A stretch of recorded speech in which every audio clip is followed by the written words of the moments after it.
An elderly former police officer, after losing his wife, set out for one last hunting trip in the misty forests of Alaska.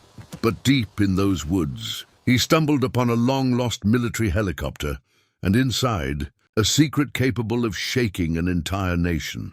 San Antonio mornings reached Charles Henderson's window more like a memory than sunlight. The old wall clock in the kitchen pushed 1 second into another.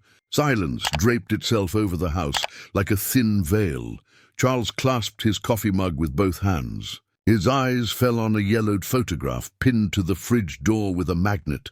The woman with the springtime smile, Elaine. 3 years ago, breast cancer had taken that smile away. Since that day, Charles had mistaken every shifting shadow in the house for hers. He wasn't entirely alone.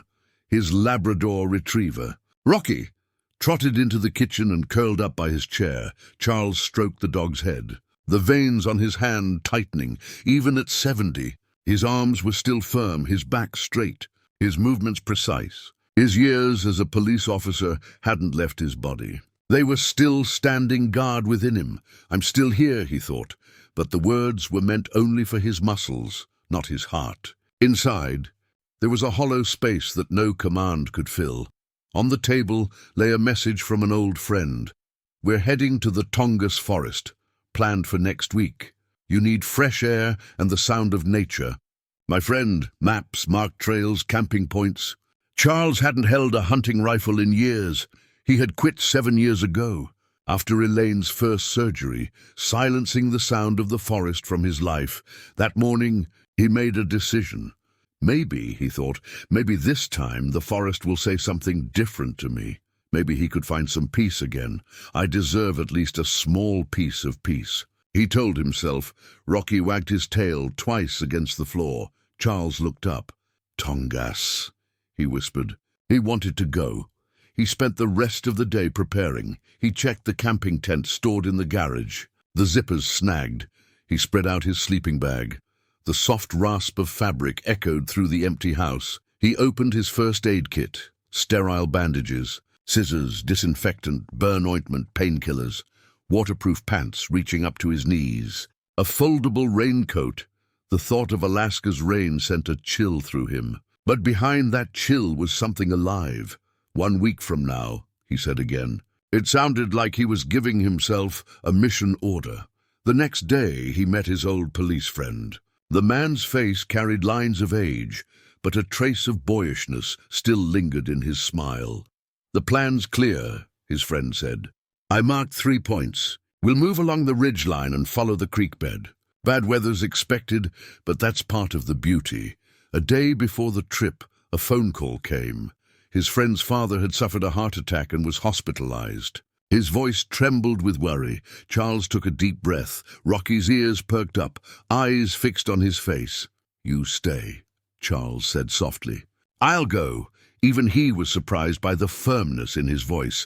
Something inside him had shifted, like an old locked door finally pushed open from within. Before dawn, he rose. San Antonio's streets still slept. Charles opened the door of his old Ford SUV.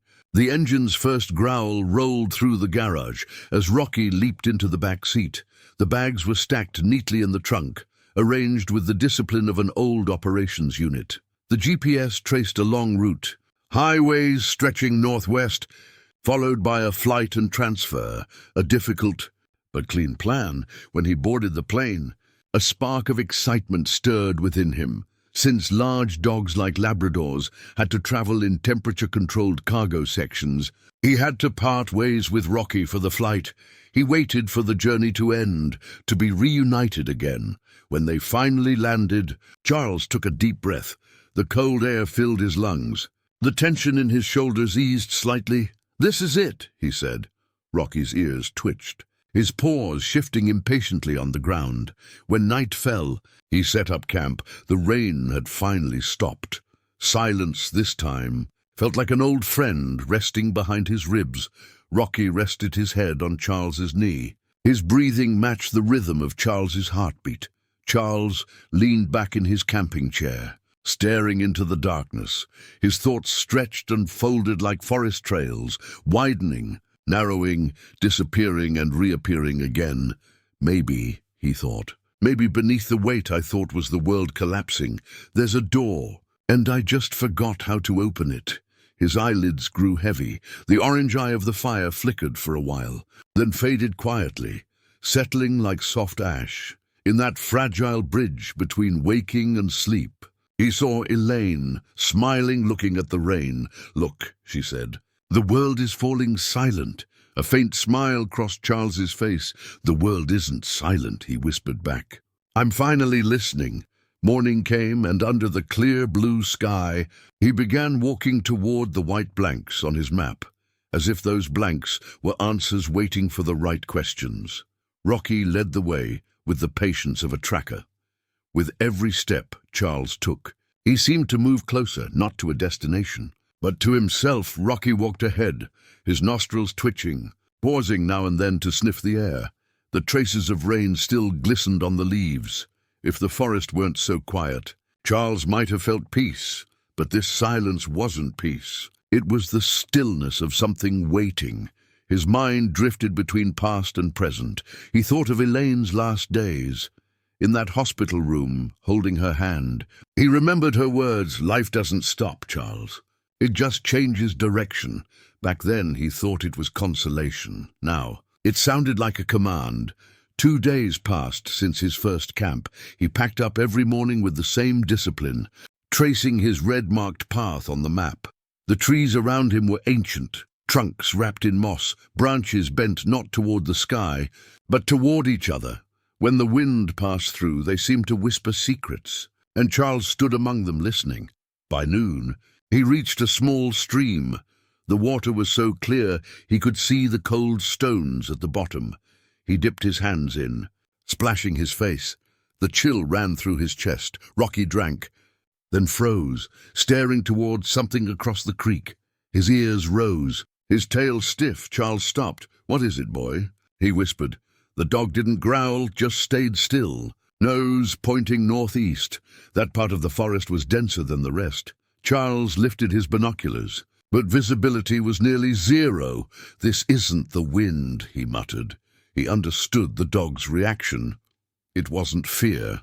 It was a scent, but not animal, and not human.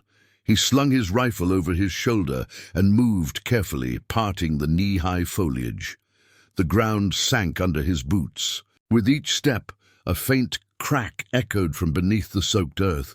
As he drew closer, a metallic scent filled the air, burnt oil or rust. Then, through the mist, a shape emerged. At first, he thought it was a rock. A few steps later, his heart trembled. It wasn't a rock. It was the grey body of a helicopter. Charles froze. The nose was buried in the soil, the tail wedged between 2 trees. Most of the fuselage was covered in moss. The windows shattered. On the metal, the faint remains of a U.S. Army insignia were still visible. "This is it," he thought, "the one from the news. 2 years ago, a military helicopter had vanished over Alaska, gone off radar without a trace. Search teams scoured for weeks. Nothing was found, no one ever did, until now." Rocky approached cautiously, tail lowered. Charles knelt, running his hand over the metal. It was cold and rough. Flakes of moss crumbled beneath his fingers. The smell of rust and old fuel seeped through. His heart pounded. He moved toward the cockpit. The door hung loosely. One hinge broken, he pushed. It opened with a long, heavy groan. Inside, darkness. He switched on his flashlight and felt as if he had stepped into a time capsule. Seats torn from their frames, control panels shattered, wires dangling, but no trace of blood. It was as if the crew had simply vanished. He examined the interior carefully. Beneath the main console, a metal panel caught his eye, different from the rest. He focused his light on it. It was secured by a small lock, rusted, but with a faint fresh scratch beneath it, as if someone had tampered with it recently. He took out his pocket knife and wedged it in. The metal resisted, then gave way. The panel dropped, revealing a small compartment. Dust covered the inside, except for one object, black and rectangular, glinting faintly. Charles put on his gloves and carefully pulled it out. a military external hard drive. Stamped across it, in bold letters, classified, Aegis Tactical Solutions. Below it, a smaller line, do not duplicate. Level 5 clearance required. Charles's heartbeat quickened. This can't be real, he whispered. He knew exactly what he was. Holding dulled instincts from his police days told him. Anything marked classified was a lifetime of trouble in the wrong hands, Rocky suddenly growled. Charles looked up. A branch had snapped outside. He scanned the area. No one. The fog was thick. Visibility down to meters. Easy, boy. Quiet, he said softly.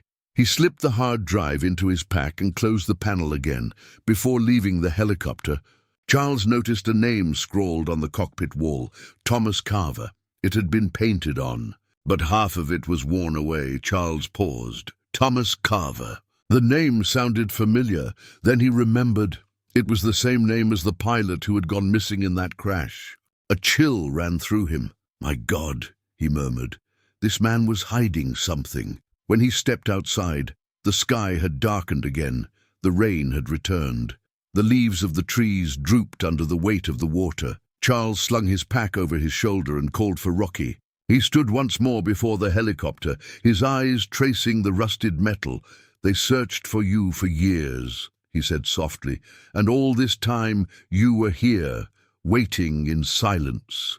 He walked through the forest for a while. With every step, it felt as though something unseen watched him. At one point he stopped. Maybe it's just a data drive, he said under his breath. But maybe he couldn't finish the thought. Sometimes words simply weren't strong enough to carry the weight of what the mind held. By the time he returned to his tent, night had fallen. He set the hard drive in front of him. The cold metal sent a faint tremor through his fingertips. He took out a small notepad and wrote a few lines. Recovered material. Aegis Tactical Solutions. Pilot ID T. Carver. Location 58.293 N 134. 411 W status crash classified. He kept his hand resting on the page, then took a long breath. Rocky had laid his head in his lap. Tomorrow we'll head back, Charles said. But this isn't just a discovery. It's a secret that's been buried for years. Outside, the wind howled. For a moment, it seemed as if a voice rose from the forest, a whisper or maybe a memory. That night, Elaine appeared in his dreams. She was smiling in the rain. Some truths, she said quietly, want to be found. When morning came, the forest was still. And Charles knew now.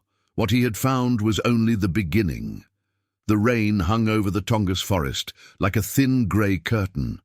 Charles unzipped his tent slowly.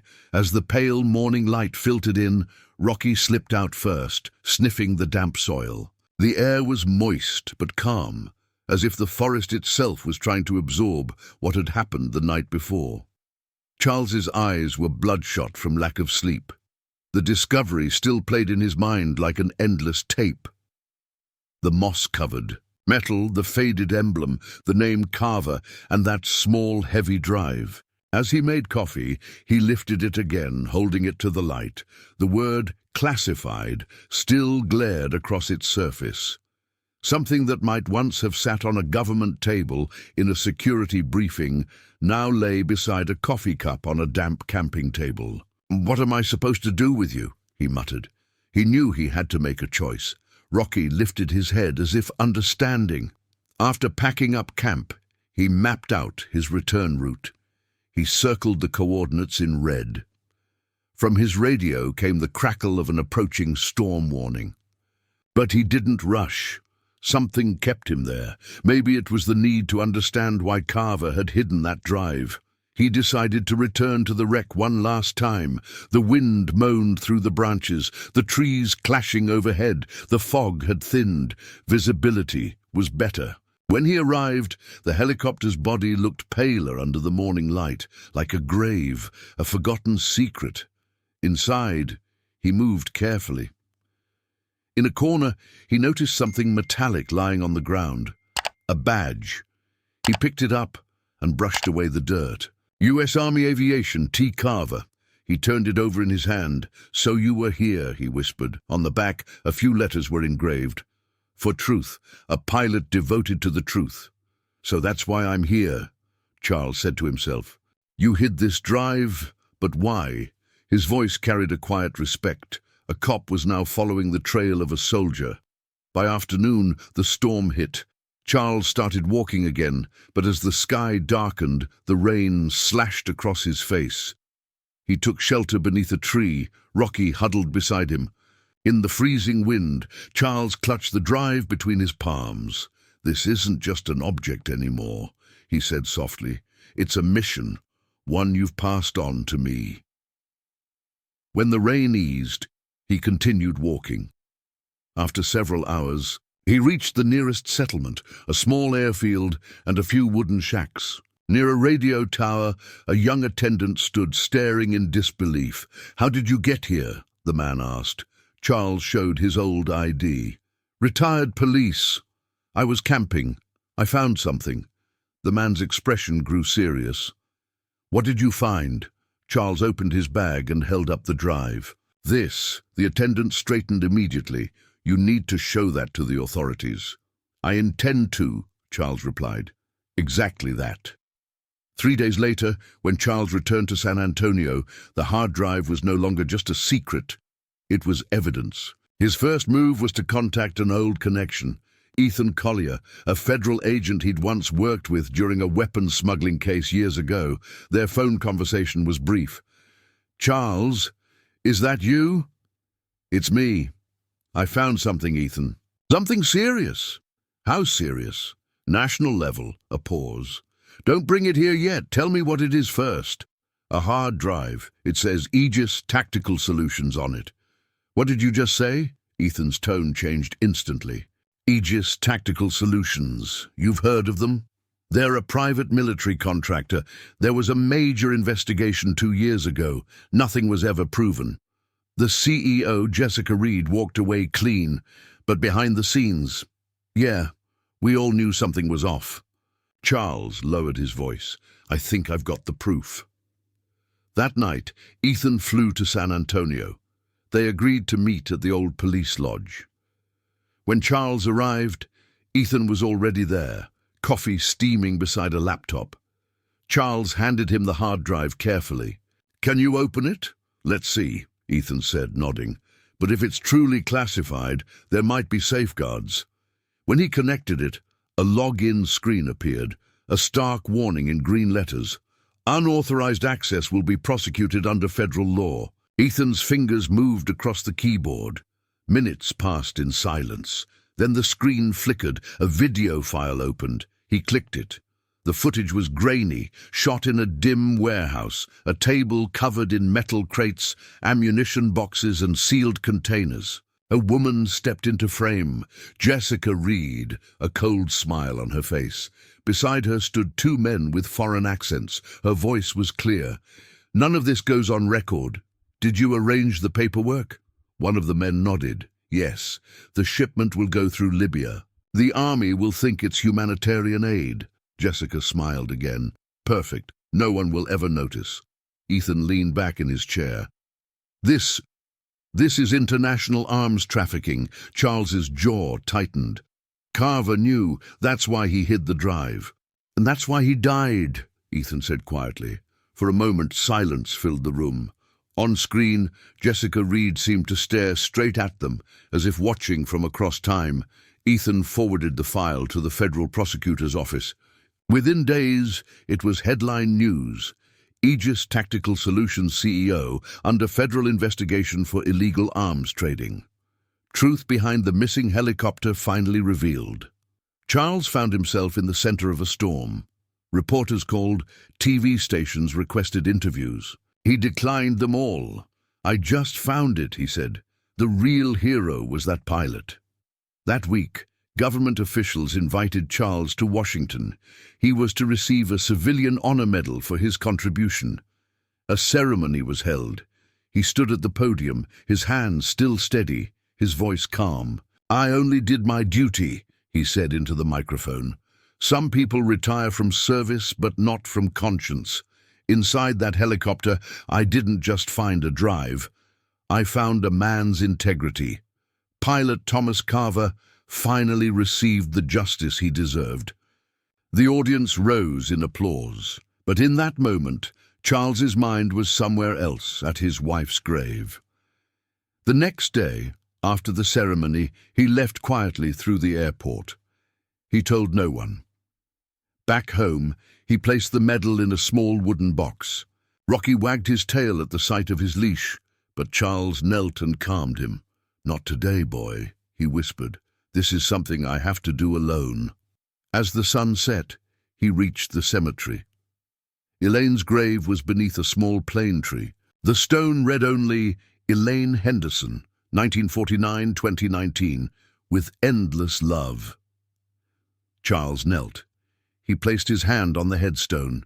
The wind moved through his hair. "You know, Elaine," he said in a low voice, "they gave me an award today, but I still don't know what good an award does, because no medal can ever replace a single look from you." Silence stretched on, only the wind and distant birds.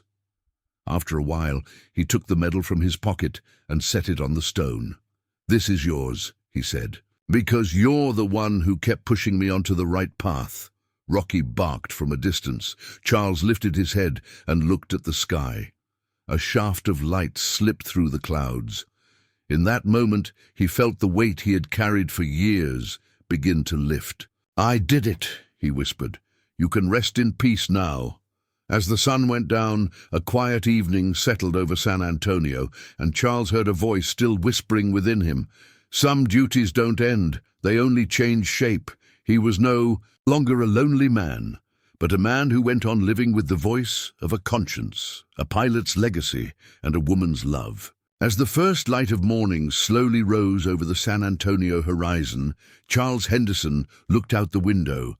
The sky hovered softly between pale blue and orange. The wind lightly trembled the leaves.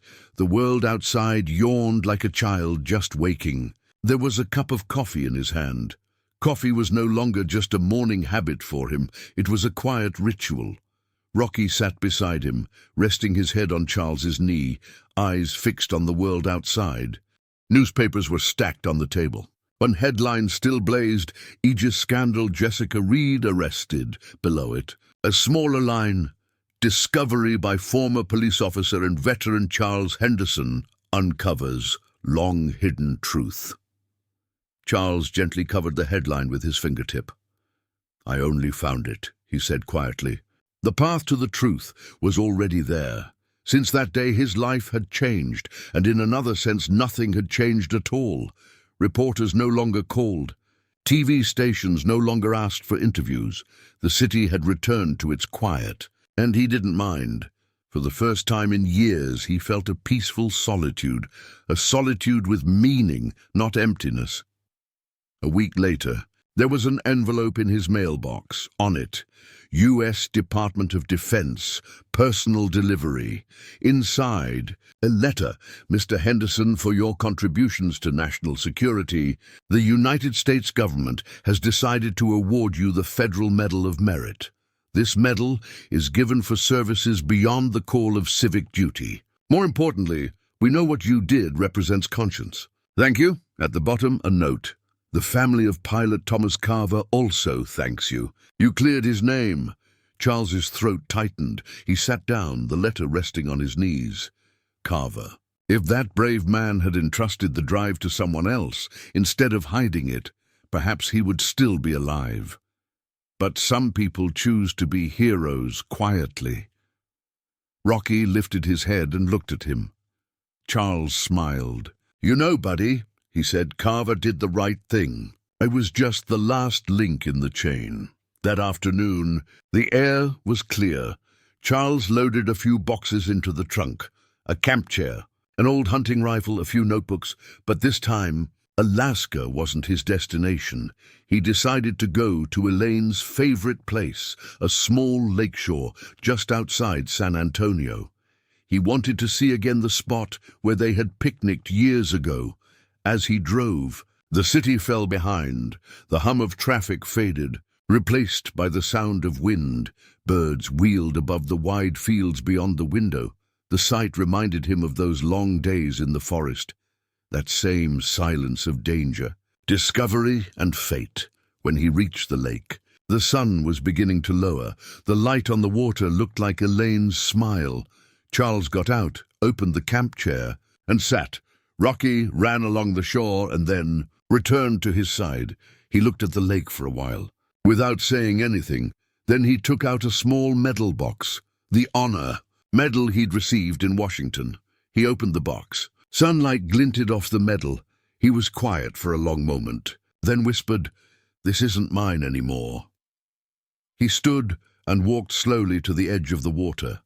He felt the lake at his shins and turned the medal over in his hand. His name was engraved on it, and that bothered him. "This award," he said, "belongs not only to the living, but also to the silent." He let the medal fall into the water. As the metal touched the surface, it made a small ring and disappeared from sight. Charles turned back. Rocky came to him. He stroked the dog's head.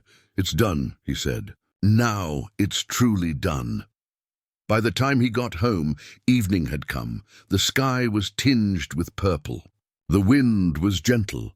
He went into the kitchen, made coffee, and sat on the porch chair. Rocky curled at his feet. The distant chirring of crickets sounded like the slowest part of a song. He took out a small notebook. On the first page, he began to write.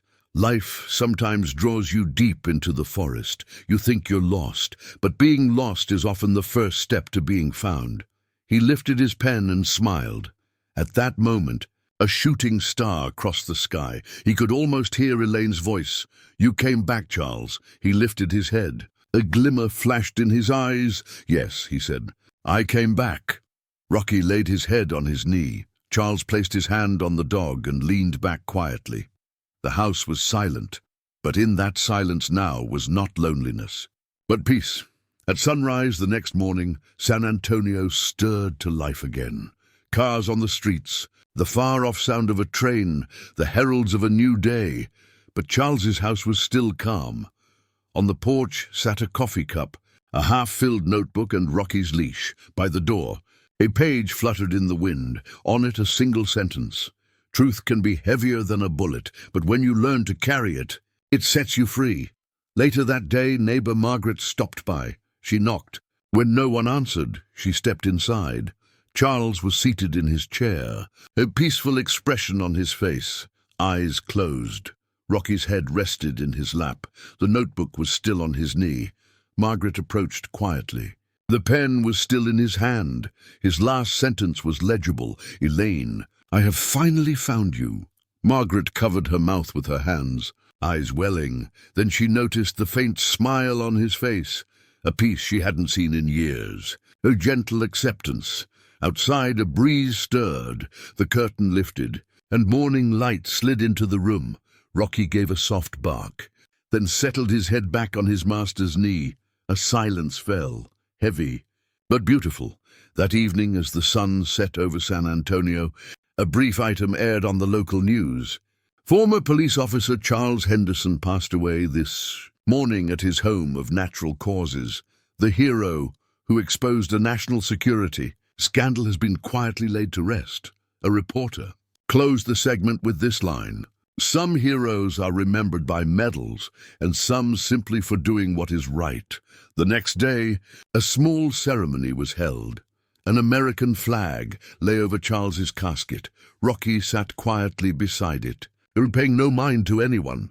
The sky was clear, the air still. When the service ended and the crowd dispersed, the dog approached the casket and rested his head upon it. The breeze gently moved the plane tree leaves. It was as if someone whispered, "Mission accomplished." By evening, the cemetery was quiet. Right beside Elaine's grave, a new stone had been placed. Charles Henderson, 1953-2023.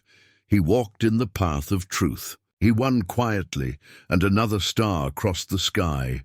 Maybe it was Carver, maybe Elaine, maybe it was peace itself. But as the wind passed through the trees, the world paused for a heartbeat, because sometimes the loudest sound is silence. And in that silence, Charles Henderson did not disappear. He became part of it. If you listen to the story to the end, don't forget to like the video and subscribe to the channel. Goodbye.